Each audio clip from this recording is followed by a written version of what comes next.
આપ સર્વોને હેતપૂર્વક જય શ્રી સ્વામિનારાયણ। આજની સત્સંગ કથા વાર્તા નિજ મંદિર સાવરકુંડલા।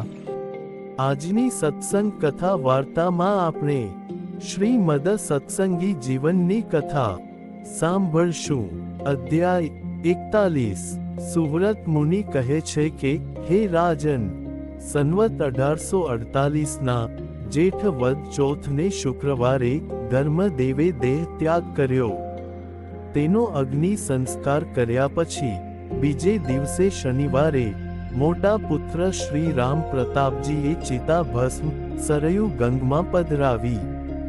તેઓ સામવેદી હોવાથી બીજે જ દિવસે અસ્થિ સંચય નામનું શ્રાદ્ધ કર્મ કર્યું। પછી પ્રેતની પ્રસન્નતાને અર્થે કાચા માટીના પાત્રમાં દૂધ અને બીજા પાત્રમાં જળ ભરીને સાયંકાળે ખુલ્લી જગ્યાએ મૂક્યા।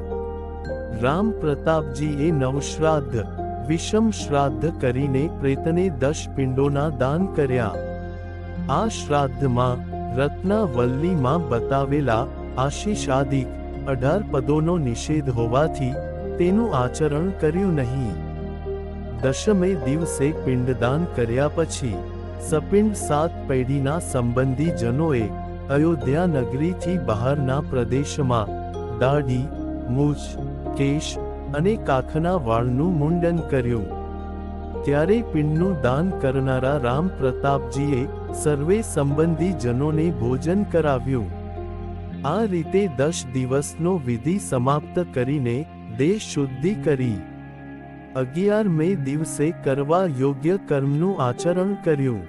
એકાદશા શ્રાદ્ધ કર્મમાં પટરાણીએ સહિત શ્રી કૃષ્ણ ભગવાનનું મહાપૂજન કરીને વૈષ્ણવ શ્રાદ્ધ કર્યું તથા શ્રી વિષ્ણુ જેના દેવતા છે તેવા કૃત્ય ચિંતામણીમાં કહેલા સામવેદના મંત્રોથી શ્રી વિષ્ણુ ભગવાનનું તર્પણ કર્યું। હે રાજન, રામ પ્રતાપજીએ વિષ્ણુ, શિવ, યમ, ચંદ્ર, અગ્નિ, કવ્ય, મૃત્યુ, રુદ્ર, પુરુષ અને પ્રેત આ શ્રી વિષ્ણુ ગણના 11 શ્રાદ્ધ તથા બ્રહ્મા, વિષ્ણુ, રુદ્ર, યમ અને પ્રેત આ 5 દેવતાઓના 5 શ્રાદ્ધ એમ કુલ મળીને 16 શ્રાદ્ધ કર્યા। પછી વૃષોત્સર્ગ કર્યો, અર્થાત પિતૃ તોષણ માટે નીલ વૃક્ષ પરણાવવાનો, દાનનો કે છૂટો મૂકવાનો વિધિ કર્યો। પછી મહિકોદિષ્ટ શ્રાદ્ધ અર્થાત 16 માંથી પહેલું શ્રાદ્ધ કર્યું અને શ્રી વિષ્ણુનું પૂજન કરીને અન્નની સાથે કંઠમાં સૂત્ર વીંટેલા તેમજ જળથી ભરેલા ઘડાનું યથા યોગ્ય બ્રાહ્મણોને દાન કર્યું। ત્યાર પછી રામ પ્રતાપભાઈએ ગાદલું તથા ઓશિકું વગેરે ઉપકરણો સહિત શય્યાનું બ્રાહ્મણોને દાન કર્યું તથા આસન, પગરખાં, છત્ર, વેડ, કમંડળું, ભોજન પાત્ર વગેરે અને વસ્ત્ર આ 8 તથા 13 પ્રકારના પદોનું દક્ષિણાએ સહિત બ્રાહ્મણોને દાન કર્યું।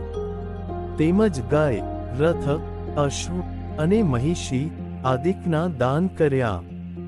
એક તંત્રની આવૃત્તિથી 16 પ્રકારના શ્રાદ્ધોનું અનુષ્ઠાન એક જ 11મા દિવસે કર્યું। હે રાજન, રામ પ્રતાપભાઈએ તે 16 શ્રાદ્ધમાં પ્રથમ માસિક શ્રાદ્ધ કર્યું। ત્યાર પછી અર્ધમાસિક, ત્રૈપાક્ષિક, દ્વિમાસિક, ત્રિમાસિક, ચાતુર્માસિક, પંચમાસિક, ઉનષાઢમાસિક, ષડમાસિક, સપ્તમાસિક, અષ્ટમાસિક, નવમાસિક, દશમાસિક, એકાદશમાસિક, દ્વાદશમાસિક અને અંતિમ અર્ધવાર્ષિક એ રીતે 16 પ્રકારના શ્રાદ્ધ કર્યા। પછી પોતાની જ્ઞાતિના સરવરિયા બ્રાહ્મણો તેમજ અન્ય બ્રાહ્મણોને પણ ભોજન કરાવ્યા અને 12મે દિવસે સપિંડીકરણ શ્રાદ્ધ કર્યું। તે શ્રાદ્ધમાં પિંડ સંયોજન કર્યા પછી નિશ્વાસ ધેનુ અને મોક્ષ ધેનુનું બ્રાહ્મણોને દાન કરીને તે સામવેદી વિપ્રો પાસે વામદેવ્ય નામનું સામવેદનું ગાન કરાવ્યું. અને તે દિવસે હજારો બ્રાહ્મણો, સંબંધીજનો અને ઇતર જનોને પણ 4 પ્રકારના ભોજન કરાવ્યા. 13માને દિવસે શ્રી વિષ્ણુ ભગવાન અને શ્રવણ વગેરે 13 દેવતાઓનું પૂજન કરીને બહુ પ્રકારના દાન કર્યા. તેમજ પાથેય નામનું શ્રાદ્ધ કર્યું. ત્યાર પછી રામ પ્રતાપભાઈએ સ્નાન કરીને વિશુદ્ધ 2 વસ્ત્રો પરિધાન કર્યા અને ગણપતિનું પૂજન કરીને સ્વસ્તિ વાચન કર્મ કર્યું. તે કર્મમાં ધર્મદેવના અયોધ્યાવાસી શિષ્યો અને બીજા અનેક સંબંધીજનોએ રામ પ્રતાપભાઈને બહુ પ્રકારનું ધન અને નૂતન વસ્ત્રોની ભેટ ધરી અને રામ પ્રતાપભાઈએ તે દિવસે 1000 બ્રાહ્મણોને અને આગંતુક અન્ય હજારો જનોને તથા આવેલા સમગ્ર અતિથિ અન્નાર્થી સર્વેને ખૂબ જ ભાવથી જમાડ્યા. આ રીતે ધર્મદેવના ઔર્ધ્વદૈહિક કર્મમાં મુખ્ય કલ્પથી દરેક વિધિ કર્યો અને છૂટે હાથે દાન કર્યું. છતાં પણ શ્રી હરિના સાન્નિધ્યને કારણે ધનમાં કોઈ પણ પ્રકારની ખામી આવી નહીં. હે રાજન, પોતાના નંદરામ આદિ પુત્રો અને સુવાસીની પત્નીની તથા અનુજ ઈચ્છા રામની સાથે રામ પ્રતાપભાઈ પિતા ધર્મદેવ પાસેથી ભાગવતી દીક્ષા પ્રસંગે પ્રાપ્ત કરેલા ભગવાન શ્રી કૃષ્ણના બંને અષ્ટાક્ષર મંત્રોનો નિરંતર જપ કરતા હતા. હે રાજન, હવે ઘર છોડીને વનમાં જવા ઈચ્છતા ભગવાન શ્રી હરિની ઈચ્છાથી બંને ભાઈઓને પોતાના સહોદર શ્રી હરિને વિશે જે ભગવાનપણાનું જ્ઞાન હતું તેની વિસ્મૃતિ થઈ. સુવ્રત મુનિ કહે છે કે, હે રાજન, આ પ્રમાણે કાળ, માયા, અક્ષર આદિક સર્વના નિયંતા ભગવાન શ્રી હરિએ પિતા ધર્મદેવના ઔર્ધ્વદૈહિક કર્મના અનુષ્ઠાનથી નાસ્તિકોએ ખંડન કરેલા વૈદિક કર્મકાંડના માર્ગનું આ પૃથ્વી પર ફરીથી ખૂબ જ સારી રીતે પ્રવર્તન કર્યું.